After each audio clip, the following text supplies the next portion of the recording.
Well, you're back to another episode of the Zealous Podcast. I'm your host, Rocky Snyder, and you can follow us on Instagram, Rocky_Snyder. While you're at it, click the subscribe button. Make sure you don't miss out on our weekly episodes, and tell some friends. Let's grow this into what it can be. This week, Boo Schexnayder is joining me. He has been with LSU track and field for many, many years. He's gone away and done some work internationally with professional track and field athletes. And when it comes to the basic fundamentals of all athleticism, you don't get much deeper than track and field. So we're going to talk about speed work. We're going to talk about strength, a whole bunch of different things when it comes to program design, because he creates masterpieces when it comes to program design. Hope you enjoy it as much as I do.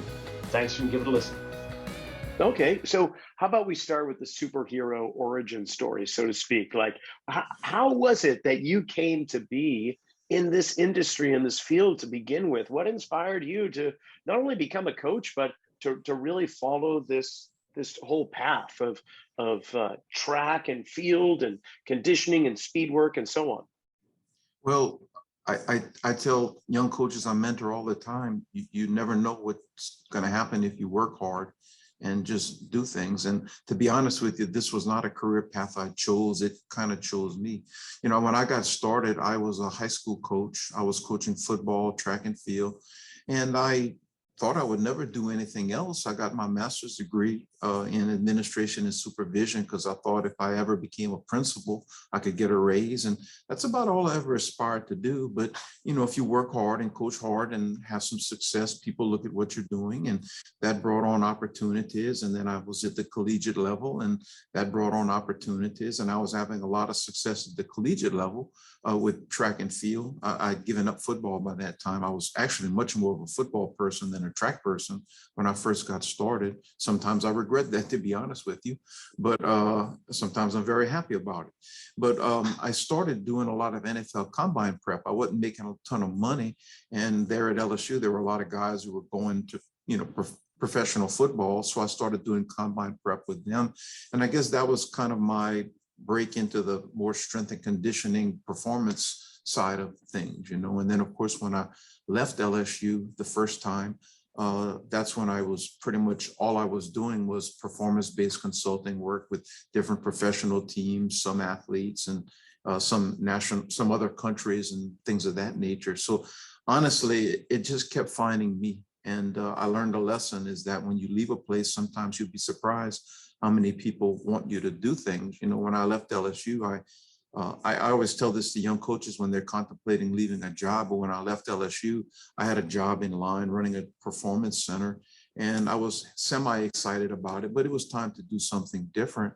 And then the phone just went crazy with people calling me to do this, do that, come visit us, come work with us, and so forth. And that just kind of led into a nice consulting type of business that I enjoy to this day.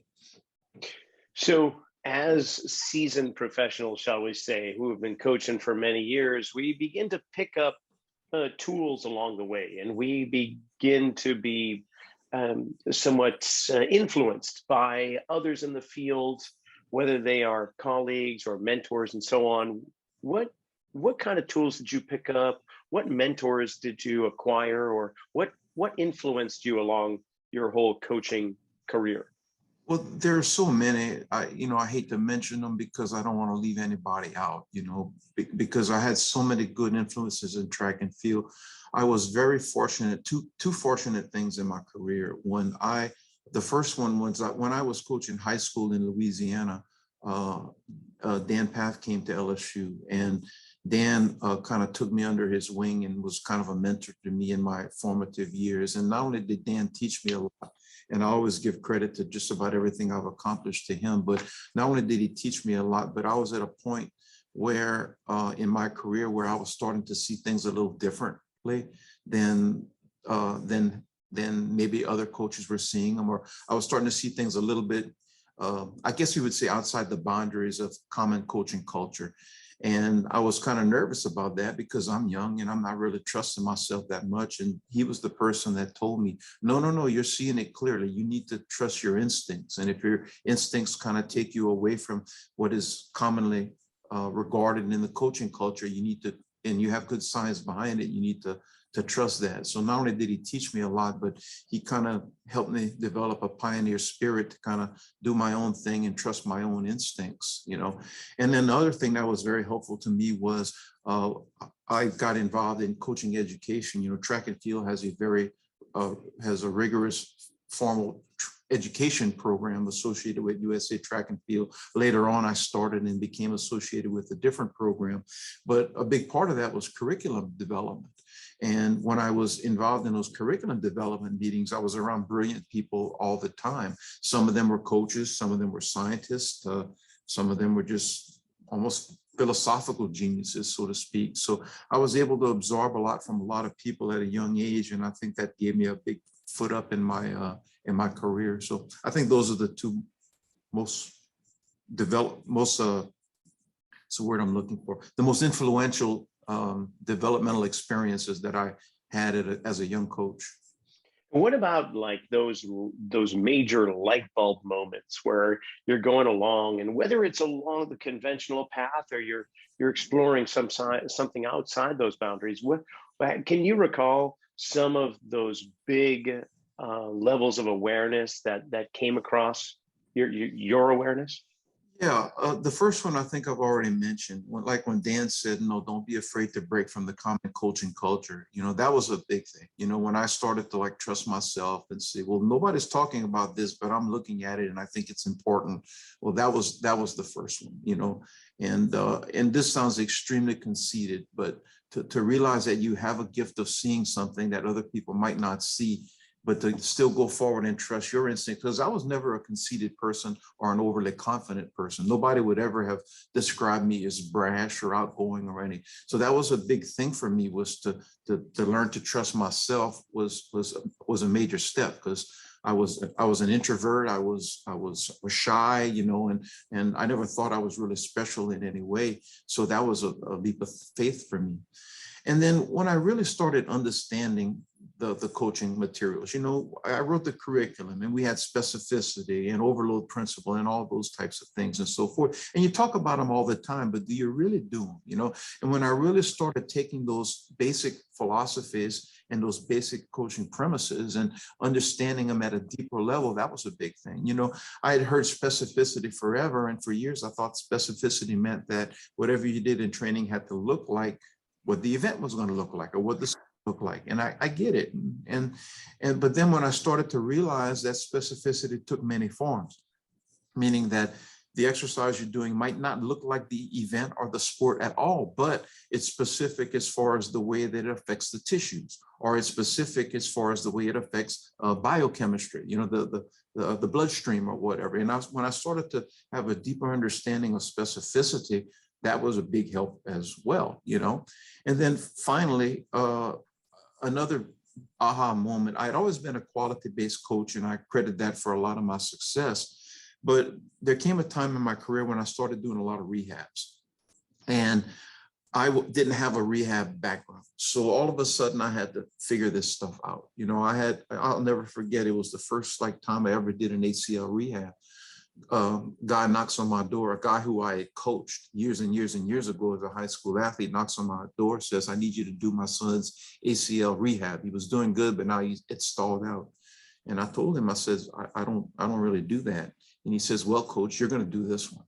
You know, so all of a sudden I got one I got to do, and I didn't have a rehab background. So rather than drawing on rehab resources, I kind of drew more on what I had success with as a coach of able-bodied, healthy people, and tried to figure it out. And I was very successful in that regard. And now I'm kind of regarded as somewhat of a outside the box expert in that field. But again, what that did for me was not make me better at rehab. I mean, because I think that may have come anyway, but what it did for me was that it underlined the idea of quality-based training, you know, because when you have an injured athlete, and obviously their work capacities are limited because of the injury, then you have to be quality-based. And the success I had in rehab, I kind of brought back to my coaching of able-bodied, healthy athletes, and it just underlined the quality-based training philosophy I have, and maybe even helped me to take it to another level,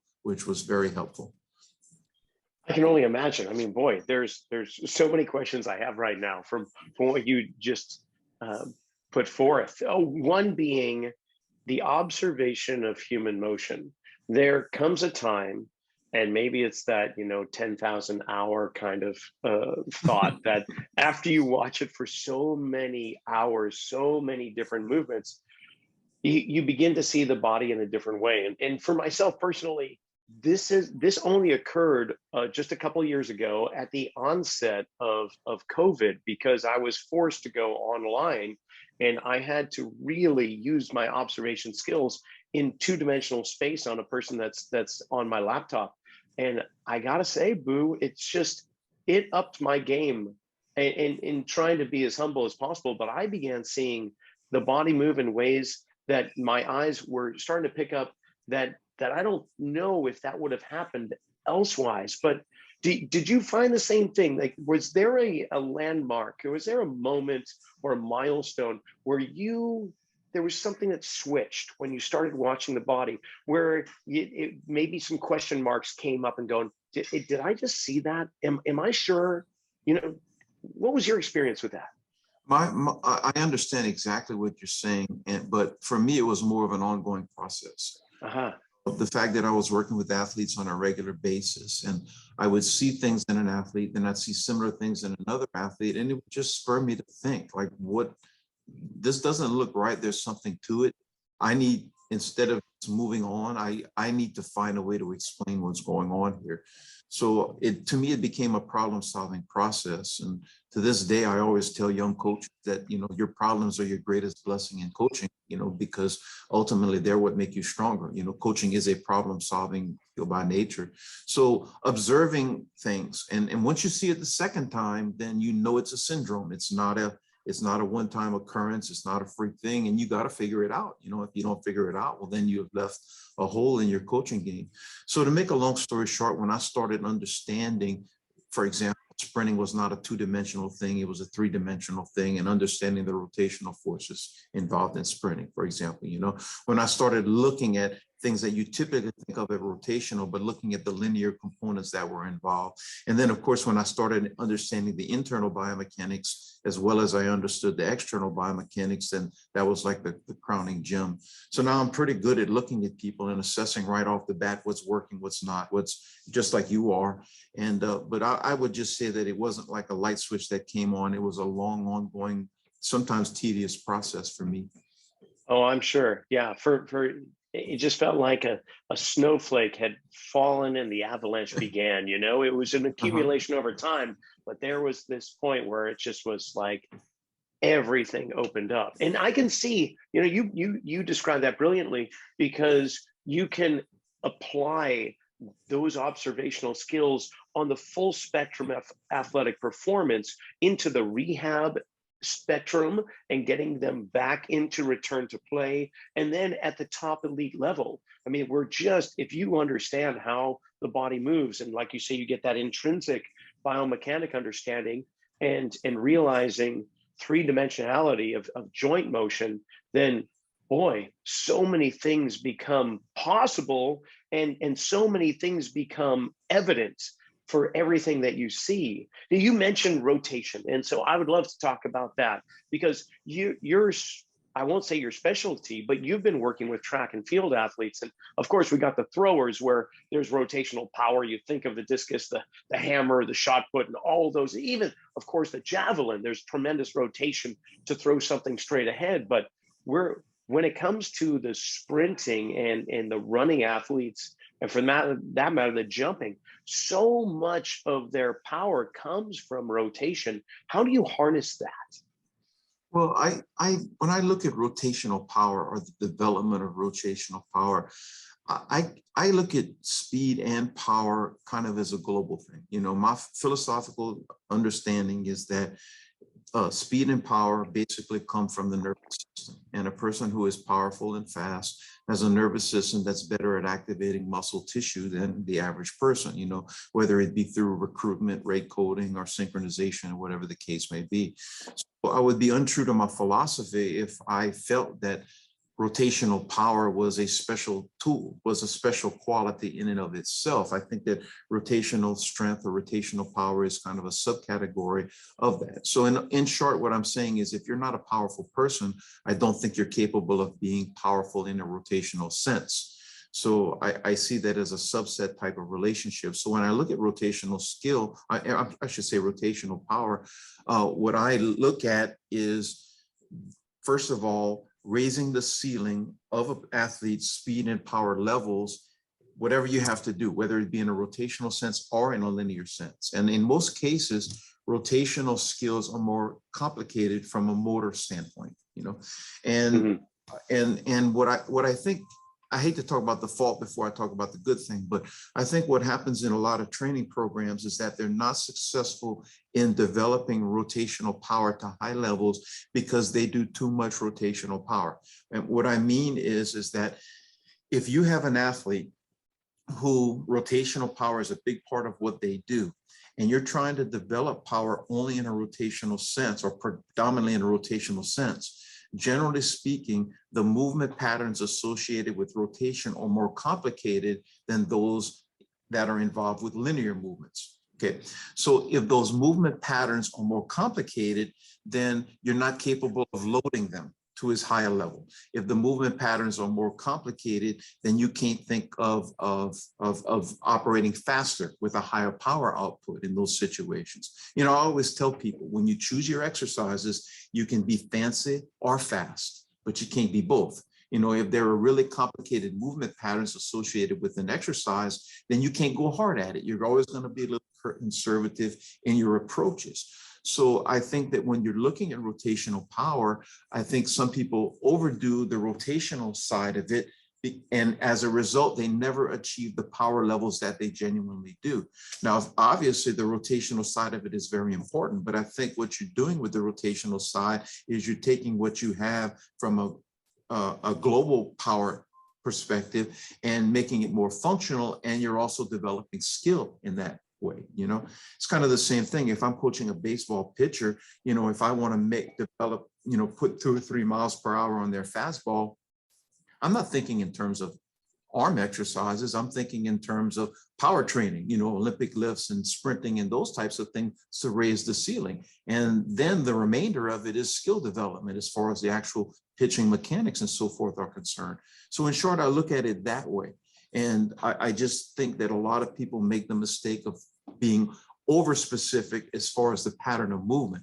It goes back to what I was saying a little earlier. I think that we have to understand that the specificity when you're training global power has to do with neural specificity and tissue specificity just as much as it does the skill side of things. So do you find it important to create programs individualized based on the athlete and their biomechanics, their, you know, the specific athlete, or do you have a more general approach and then will add specific elements to that individual based on what you see? I have a system. And when I take an athlete, I plug them into the system. Now, before, I know that sounds cold and cruel in some ways, you know, and sometimes I go to Europe where everybody is really highly into individualization and eyebrows raised. But before eyebrows raised, let me explain the first part of the program. Like if you come to me and I've never coached you before, your first general preparation with me is very much evaluative, you know, and then is there individualization? Of course, there's individualization, but I consider individualization as part of the system, meaning that when you have these body types, you train them this way with these subtle differences. When you have other body types, you train them this way with these subtle differences, training age differences, and so forth. So I'm an individual. I believe in individualization, but I don't like to take it too far. I also think that if you look at an athlete and evaluate them, you come up with a program for just that athlete, and you're starting from scratch with every athlete, well, then your experience goes in the trash can. if you're kind of starting from scratch every time as well. So I like to see how athletes perform in the exercises and the activities that I'm used to using, and that I am used to using for evaluative purposes to make decisions about that athlete and where you go from there. I know when I took my NSCA test, several of the questions they gave you this, here's an athlete's test data, here's a test, and they're good at these 3 tests and they're bad at these 3 tests. And I put down, this athlete needs to work on X, Y, Z. But honestly, I put down an answer I don't truly believe in. Because I believe that you don't take an athlete and work strictly on their weak points, because if you're only working on their weak points, then you never get the neural drive that you need to improve the weak points. The neural drive you need comes from the strong points. And to a large extent, I kind of look at a horse pulling a wagon. The wagon's the load, the wagon's the weak points, but the horse has to pull the wagon, and the horse is the strong points. So I think that it's really hard to develop or improve an athlete's weaknesses when you're not also using their strength as that engine to kind of pull them along. And if you're going to ask me what's going on there from a physiological standpoint, I just think that if an athlete is not good at something, you're not going to be able to achieve the rate coding improvements and the rate coding levels you need to truly make improvements if you're only doing the things they're bad at. You see? Yes, yeah, totally. So, which makes me wonder, brilliant, by the way, love that response. I'm just wondering, when you put together a program, and of course you're going to say it depends on the athlete. So if we could put that one aside. Yeah, that's always our cop out in our wisest statement at the same time. Yeah. But in terms of order of preference, would you, in an entire program, would you begin with the weaknesses in the program and then focus on the strengths, or would you go the other way around? Would you hit the global movements, power development, strength, and so on, and then near the end start to clean things up? Which order do you typically go in? I like to go into global movements because I've just found that neural improvements clean up so much stuff. I've had so many athletes that if you just get them training and you just get the nervous system functioning at a higher level, so many of the things just clean up by themselves. And when they don't, that's when you go into the individualized, or right, into the weaknesses. Correct, but seldom is that the case. There is one exception though. When I'm peaking an athlete for high performance in Olympic sport kind of model, I always go to their strengths, So why do you do that?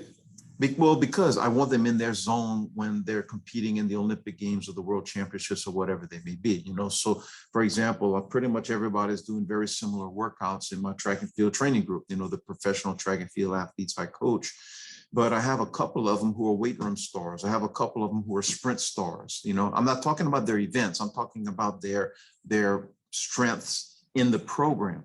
So when it comes time to keep them stimulated, keeping in mind that we're not trying to progress anymore, we're trying to maintain stimulation. The weight room stars, I'll use more Olympic lifting to kind of keep them going and keep them stimulated.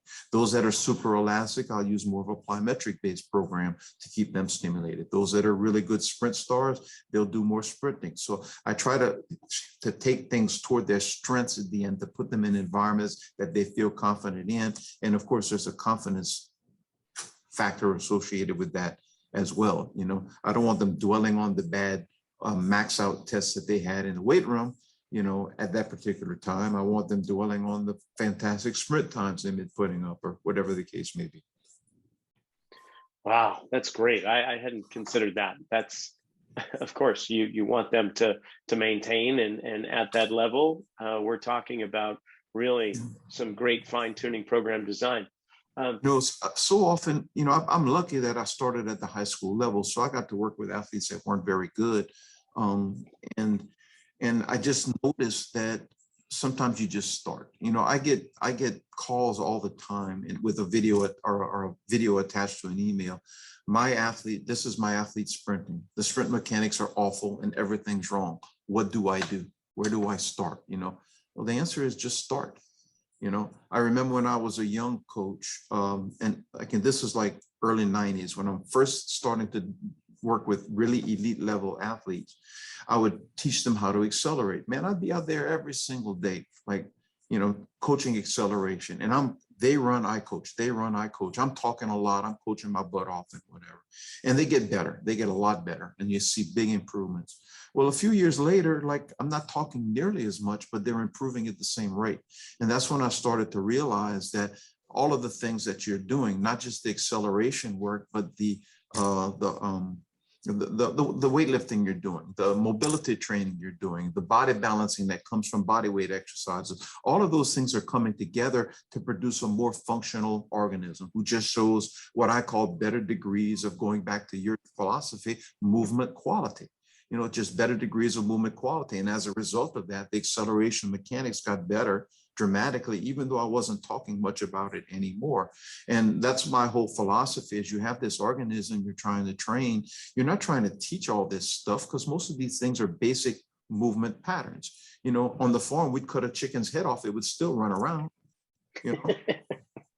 It would still run even though you cut its head off. It's their basic movement patterns, subcortical, that are kind of governed at low levels or whatever. And I'm not saying there's nothing to teaching sprint mechanics. There is, of course, but I just think we overvalue that sometimes. And my philosophy is always build the organism and in a way that allows it to execute things that should be natural. Well, that's kind of my philosophy. So that coach who has the athlete who does everything wrong, just train. And a lot of times you'll notice that several of those problems will disappear. Then there'll only be one or two left. And then you can go to work on those one or two. Brilliant. So you mentioned you work obviously with professional athletes, but professional track and field athletes. And in the US, that is not one of the mainstream sports. We don't often find it on our network sports on the weekends. Occasionally, as we get close to the Olympics, we'll go up to Oregon and we'll see the track and field championships and so on, but or the Olympic trials. But it's a different world in Europe. It's a different world internationally. What is that like? What is the culture of professional track and field, and are more Americans pursuing that? Or is it just, maybe it's just underground and it's not in my world of awareness, but what is that like for American athletes to try and get into professional track and field? It actually, it's a very healthy system. Anytime, that's the one thing about the NCAA. You have all these sports that, in spite of what the coaches say, if you examine what goes on in America versus other countries, these sports are all funded at phenomenal levels. All of our track coaches in America go around complaining because you only have 12.6 scholarships for a men's track and field team that get divvied up and so forth. But if you go over to Europe, there are 0.0 scholarships, for track and field teams. So they're trying to do things with a club system, where actually here it's a pretty healthy system. Title IX has helped dramatically with the women. I think it's amazing to look at sport in general and look at our Olympic performances as a nation here in America, and to see the transference of how many women are now winning medals. If you look at our total medal count and the percentage of medals being won by women now versus years ago, it's phenomenal how far we've come. And it's because of Title IX, and there are so many more opportunities. In fact, there's so many athletes in the Olympics that win medals now that are actually trained here in the NCAA system. So in the NCAA system, not only are we often developing our own athletes, but we're developing athletes for other countries. And in some ways, we're making the sport healthier, because if it's a totally American-dominated sport, that's not truly interesting either. So actually, the mouth of the funnel is pretty good and pretty healthy. If you talk to track coaches, they might not say that, because you always want more and you're never totally satisfied, and that's the nature of coaches. But there's a wide funnel. And college coaches are like vultures. If you got to drop a talent, they're going to be after you, and they're going to find you. And the sport's really healthy, in my opinion, at this point in time. True, it's not the most televised sport, but at the same time, if you go to a meet nowadays, there's energy, there's excitement, there are people who like it. And I would consider the sport basically healthy. Well, I also consider it more than a sport in itself, as is, like you mentioned, the bedrock of so many other athletic pursuits and competitions. So this brings me to the single sport athlete syndrome that seems to be occurring in our nation, where we've got young athletes that are either going all year round in baseball or soccer or basketball, and they don't break away from that sport. Of course, I know you're going to have the answer I'm expecting, but with track and field, wouldn't that just make sense for most athletes to really pursue track and field, whether depending upon their makeup, whether they're going to be mainly elastic or mainly power or whatever the case may be? Wouldn't that make them more of a comprehensive athlete when it comes to the other sport that they want to compete in? Absolutely, but I'm not just going to say track and field. I just think that as a young kid, you should play everything you can play, and I go around telling them that. There's a high school coach not far from me every single year, right after the NFL draft. I don't know where he gets his information, but he sends out a compilation, and it was somewhat think like 89% of the people who were drafted in NFL this year were multi-sport athletes at the high school level. And of those other sports, like track and field was by far the most common. Like it was like 70 some odd percent of them had participated in some type of track and field or whatever. Of course, I'm a track coach and I see the value there. But the thing is that I think they should play as much as they can. I came up as a high school coach, and of course I'm dating myself, but I came up in the day where you played football, then you moved to basketball, then you moved to track, and then you played baseball in the summer, and you played all the sports, and you just had so many less problems in that regard. But the thing I blame for all of this is college tuition costs. Parents are just looking at college tuitions, and sending a kid to college is like buying a second house. It's just phenomenal what college is costing these days. And at some point in time, probably, as a country, we're going to have to examine that model. That's a whole different, conversation. But, if I'm a parent and I'm staring down the barrel of a gun of having to pay $250,000, $300,000 for each of my children's education, well, all of a sudden a scholarship is, and then you have people who are kind of not preaching this diversity thing, who are kind of preying upon that, and they set themselves up as single sport gurus and so forth.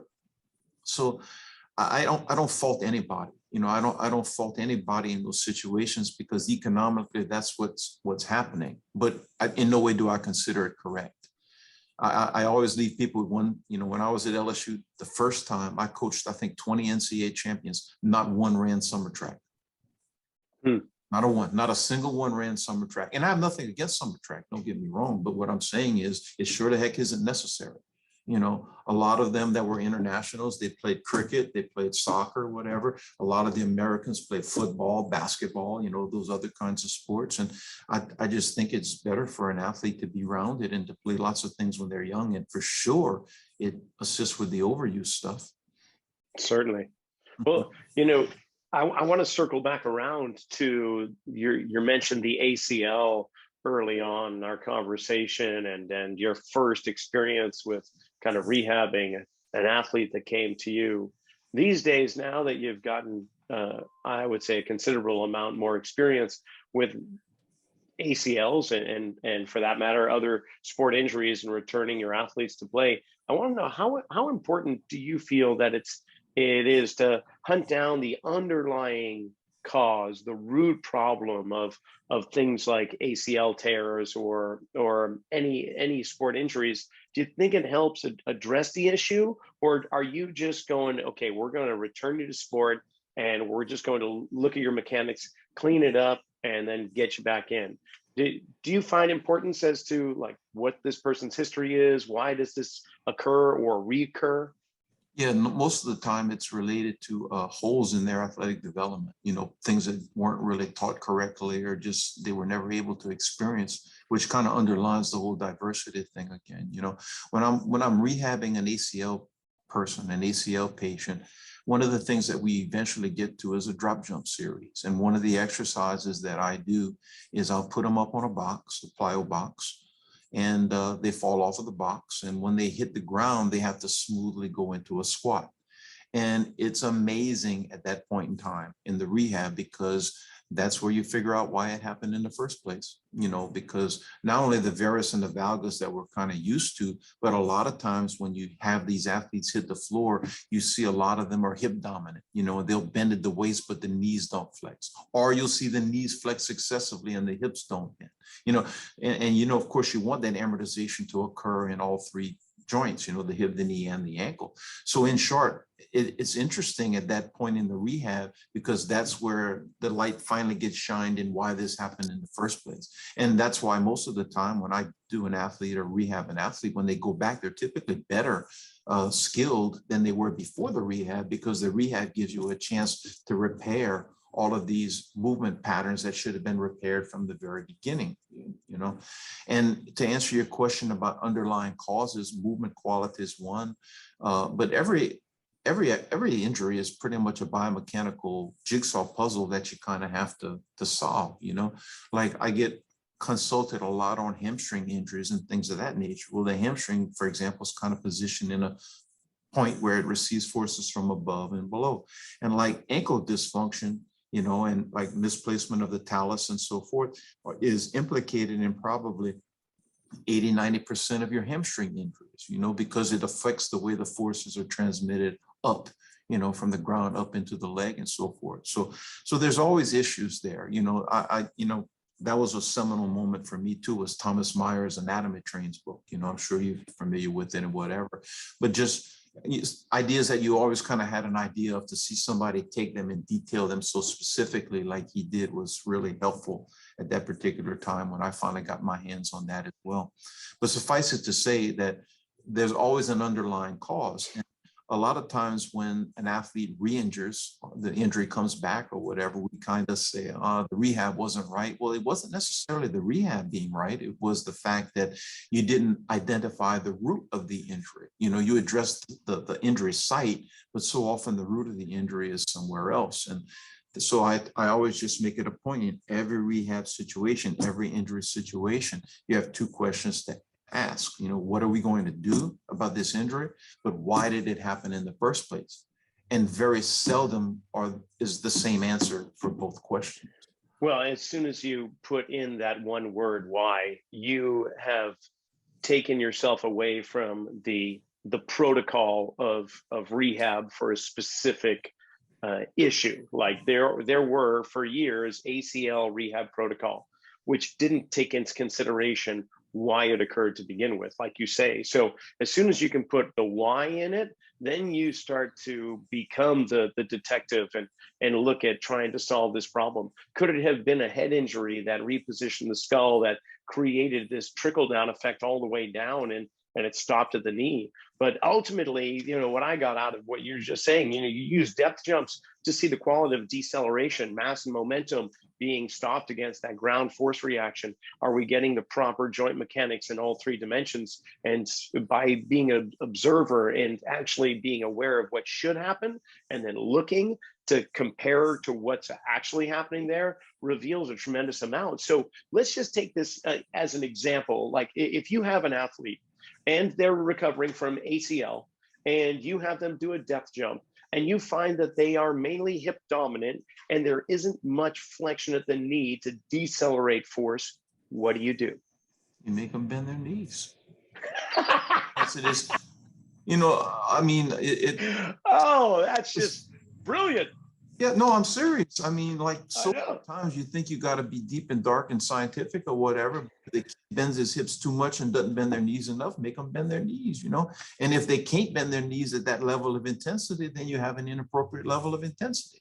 It basically is that, to me, is that simple. You know what it's supposed to look like, just make it look that way, And I tell young coaches all the time, sometimes the answer is not to coach differently, it's just to coach harder. Coach, I told him to do this and it's still not better. Well, then say it louder next time, or act like you're angry next time. Sometimes that's the answer. It doesn't necessarily have to be. In conditioning, there's always it seems that there's kind of this thing where the person who has the most complex, convoluted teaching progression is the winner, like you're a genius. I talk to coaches who, well, we do this type of squat, then that type of squat, then that type of squat. And then finally, after 3 months, they'll put a bar on their back. Well, I kind of put the bar on their back the first day and just let them squat. And if they don't do it right, I change them, so I don't think you have to have these real deep, dark, convoluted progressions and so forth. Or can you actually coach? I tell young coaches all the time, if they haven't changed, you haven't coached, and the P word, pressure is kind of a nasty word in some societies these days and in some circles these days, but ultimately that's what coaching is. Coaching is very simply about applying subtle pressure to athletes in order to foster changes. And if they haven't changed, you haven't coached. Yeah, makes sense to me. Otherwise, you're just being ineffective and just supervising, if nothing else. Yeah, exactly. Oh, so if you don't mind, I want to talk about the field athletes, hammer throw, discus, shot put. And there was a very short couple of years where I was coaching those at the high school level too, went through US track and field. And of course, I think we're in the same generation here, Boo, so we don't have to date ourselves, but this was back in the 90s and so on. And I had a blast. I learned so much from the athletes themselves, the events. What are the main, like the bedrock, the big boulders that you train and coach when it comes to throwing athletes?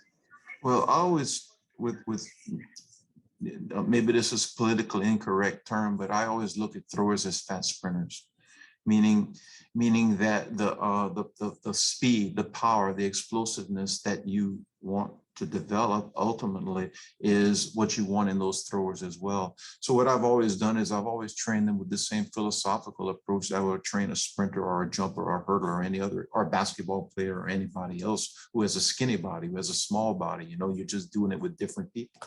And the individualization to me comes in terms, not so much of event, but comes more in terms of body type. So in short, what I'm looking at with them is, typically they're bigger people, so they're not built to sprint, they're built to lift. So basically, same philosophy. The only difference is they lift more, they sprint less. The plyometrics, sometimes you have to dumb down to a less intense level, depending on the type of body types you're working with, whatever. But I really genuinely try to train them as far as their physical development with the same philosophy that I apply to those other speed power types of athletes, in short, and that's it in a nutshell. So the first really high level thrower I ever had, she ended up throwing like 185 in the discus and, scored real high at NCAA meet or whatever.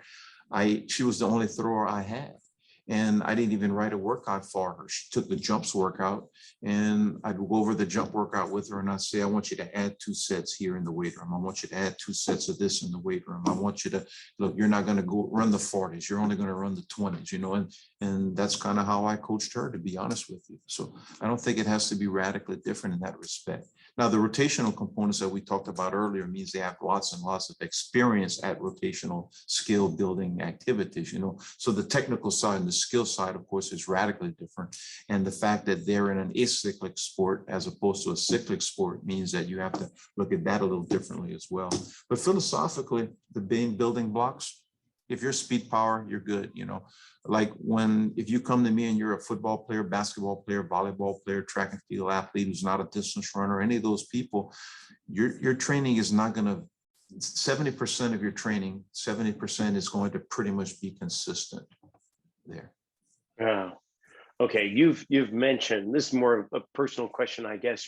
We've mentioned high school level coaching, and some of my previous guests that are coaches in the NFL and other major league sports, they in some ways they yearn for the days of when they were a high school coach. Do you feel the same way?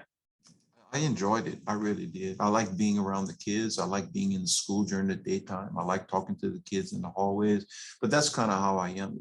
That's just part of my personality as well. I just like being involved to some extent, but I enjoyed it. The fact that you have young kids and clean slates and things of that nature is interesting. When I went to become a collegiate coach in track and field, track and field is the only sport I've ever really coached collegiately at the NCAA level or in the NCAA system, was that my favorite people ask me, what's your favorite event to coach? Triple jump? Well, they think triple jump because I coached a whole bunch of national champions in that event. No, decathlon, because athlete comes to you and has never done probably 2/3 of the events, and you had to teach them from scratch, so I got a chance to teach people from scratch and have that raw slate, that blank slate, and be a high school coach again. So that was always very enjoyable for me, Well, that carries over into the Perform Better Summits that are coming up this summer here. You'll be in Providence, Rhode Island in August as one of the presenters, and we've got in the audience a lot of young coaches, young trainers. So it's just a similar world with a similar audience, I'd say. Do you enjoy presenting, and what will you be presenting on? My topic there is a rehab-based topic. The lecture I'm going to do is on basic principles of rehab, basically how you as a coach, maybe you're not a rehab specialist, but how you as a coach can actually effectively plan return to play training. I believe that every good coach who understands the basic principles of training theory and applies them in their daily work is well equipped to plan return to play training. You just got to kind of have to understand a few basic principles and apply them, and that's what it'll all be about. And then the learn by doing component there is going to be a little bit more about ACL based, like some of the very specific things I do for knee rehabs and things of that nature to bring those athletes along a little bit quicker. Well, I look forward to seeing that. If I can make it to Providence, I'll be taking you out to lunch or something, because this has been a great conversation. I really enjoy the time that you've sacrificed or devoted to this, and appreciate it. And of course, I will put some contact information down there. But if there are some aspiring trainers and coaches, or athletes for that matter, that want to find out a little bit more about your coaching techniques or anything like that, where would you send them? I have a website, sacspeed.com, sacspeed.com. It's SAC is Schexnayder Athletic Consulting, which is the LLC that I have, that I do my consulting work with. And there's a bunch of articles and research and things like that they can pull off of that website and so forth. So if you want to learn a little bit more about me, you can either Google me or go to that website. And you can even email me directly. I take mentorship very seriously. Like I said, I was very lucky at a young age that people kind of took me under their wing and spent time with me. So if I can ever help anybody with any kind of problems that you may have, I welcome them to contact me. I really don't mind. Fantastic. Well, Boo, thanks so much for coming on. I really appreciate your time. Oh, it's been a blast. I always enjoy these things because not only am I helping the people who are listening, but it always sharpens me up too, to have to organize things in your mind, and people quiz you like that. It organizes it in your mind, and my athletes have a better experience because I do things like this. Right on. And that's it for another episode of the Zealous Podcast. I want to thank Boo for coming on and sharing all he did. I really had a great time listening and chatting with him. I hope you had a good time tuning in as well. Be sure to follow us on Instagram and subscribe to the podcast. While you're at it, go ahead, check my website out. It's rockysnyder.com. And so while you're at it, you can even check out the latest copy of my book, Return to Center. And we'll see you next week.